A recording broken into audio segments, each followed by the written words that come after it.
আসসালামু আলাইকুম। স্মার্টফোন কিন্তু বর্তমানে আমরা 95% মানুষই ব্যবহার করে থাকি, কিন্তু আমরা সবাই কি এই স্মার্টফোনের স্মার্ট কাজগুলো কি জানি? আমরা কিন্তু 95% বা 98% মানুষই আসলে এই কাজগুলো জানি না। যে কাজগুলো জানলে, যে ফিচারগুলো স্মার্টফোনের আপনি জানলে স্মার্টফোন চালানো আপনার জন্য আরো ইন্টারেস্টিং হবে। এরকম তিনটি সেটিংস বা অপশন আজ আমি আপনাদেরকে দেখাবো, যে অপশনগুলো আপনি হয়তোবা আগে থেকে জানেন না। এগুলো জানলে অবশ্যই দেখবেন যে স্মার্টফোন চালানো আপনার জন্য আরো ইন্টারেস্টিং হবে। তো আজ আমি তিনটি অপশনের কথা বলবো। তো চলুন বন্ধুরা, মোবাইল স্ক্রিনে চলে যাই। নাম্বার 1, বন্ধুরা আমরা কিন্তু সবাই আমাদের ফোনে কোনো না কোনো লক ব্যবহার করি। কেউ প্যাটার্ন লক, কেউ পিনকোড, অথবা কেউ ফিঙ্গার লক। তো আপনি হয়তোবা এমন একটি কাজে গেছেন, বাজারে গেছেন বা শপিংয়ে গেছেন, সেখানে গিয়ে দেখা যাচ্ছে যে আপনার ফোনে একটি কল চলে আসলো।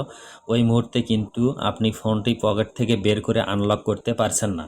তো আপনার ফোনে কিন্তু স্মার্ট লক নামে একটি অপশন রয়েছে। সেই অপশনটি যদি আপনি আগে থেকেই সেট করে রাখেন, তাহলে কিন্তু আপনার ফোনটি অটোমেটিক আনলক হয়ে যাবে এবং আপনি কিন্তু অনায়াসে ফোনটি কল আসলে রিসিভ করে কথা বলতে পারবেন। চলুন দেখিয়ে দিচ্ছি কিভাবে আপনি সেই স্মার্ট লক অপশনটি ব্যবহার করবেন। আপনি আপনার ফোনের সেটিংস অপশনে যাবেন এবং তারপর নিচে গিয়ে দেখবেন সিকিউরিটি নামে একটি অপশন রয়েছে। আপনি সেই সিকিউরিটি অপশনটিতে ক্লিক করবেন। তারপর একটু নিচে গিয়ে দেখবেন যে স্মার্ট লক নামে কিন্তু একটি অপশন রয়েছে। তো সেই স্মার্ট লক অপশনে ক্লিক করবেন। স্মার্ট লক অপশনে ক্লিক করার পর এখানে দেখুন অন বডি ডিটেকশন, এই অপশনটির উপরে ক্লিক করবেন। দেখুন এই অপশনটি যদি আপনি অন করে রাখেন, তাহলে নিচে কি লেখা রয়েছে দেখুন, after you unlock this device it stays unlocked while it's in motion. অর্থাৎ আপনার ফোনটি যখন নড়াচড়া করতে থাকবে তখন কিন্তু অটোমেটিক্যালি এই অপশনটি যদি আপনার অন করা থাকে, আপনার ফোনটি কিন্তু আনলক হয়ে যাবে। দেখুন এখানে কিন্তু লেখা রয়েছে আপনার ফোনটি 4 ঘন্টার জন্য অটোমেটিকলি আনলক অবস্থায় থাকবে যদি আপনি এরকম কোনো সিচুয়েশনে চলে যান। তো এই অপশনটি কিন্তু আপনি চাইলে ব্যবহার করতেই পারেন।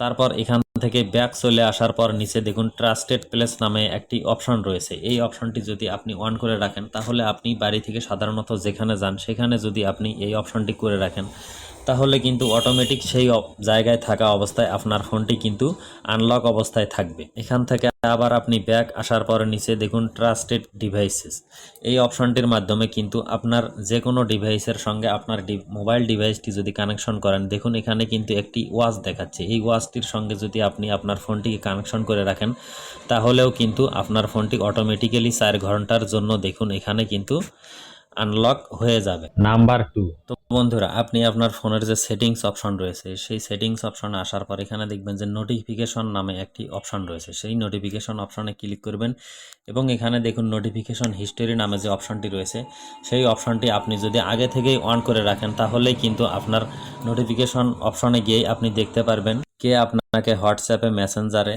বা ইমোতে মেসেজ দিয়ে সেগুলো আবার ডিলিট করে দিয়েছিল, সেগুলো কিন্তু আপনি এখানে এসে খুব সহজেই দেখে নিতে পারবেন। নাম্বার 3, বন্ধুরা আমরা যখন গুগল ম্যাপস ব্যবহার করি, তখন যদি আমরা সেই ম্যাপসটিকে জুম করতে চাই, তাহলে কিন্তু দুই পাশে 2 আঙ্গুল দিয়ে এভাবে আমাদেরকে জুম করতে হয়।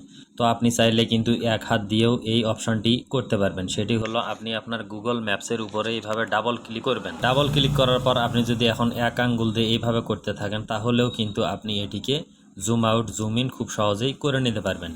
এই অপশনটি আপনি যখন ড্রাইভিং করবেন তখন কিন্তু এক হাত দিয়ে খুব সহজেই করতে পারবেন। যদিও আমি বলবো ড্রাইভিং করা অবস্থায় এই অপশনটি আপনারা কখনোই ব্যবহার করবেন না, এটা আপনাদের জন্য কিন্তু খুবই ঝুঁকিপূর্ণ হয়ে যায়। তারপরেও যদি আপনি বাইক চালানোর সময় আপনার গুগল ম্যাপ দেখার প্রয়োজন হয়, তবু কিন্তু আপনারা এই অপশনটি ব্যবহার করতেই পারেন। তবে বলবো সবাই সতর্কতার সহিত এই অপশনটি ব্যবহার করার চেষ্টা করবেন, যাতে কোনো দুর্ঘটনা আপনার জন্য না ঘটে। তো বন্ধুরা এই ছিল আজকের ভিডিও। আশা করি আপনারা এই ফিচারগুলো স্মার্টফোনের ব্যবহার করবেন এবং আপনার স্মার্টফোন ব্যবহারকে আরো সুন্দর ও সাবলীল করে নিতে পারবেন। তো বন্ধুরা সবাই ভালো থাকবেন, সুস্থ থাকবেন, নিরাপদে থাকবেন।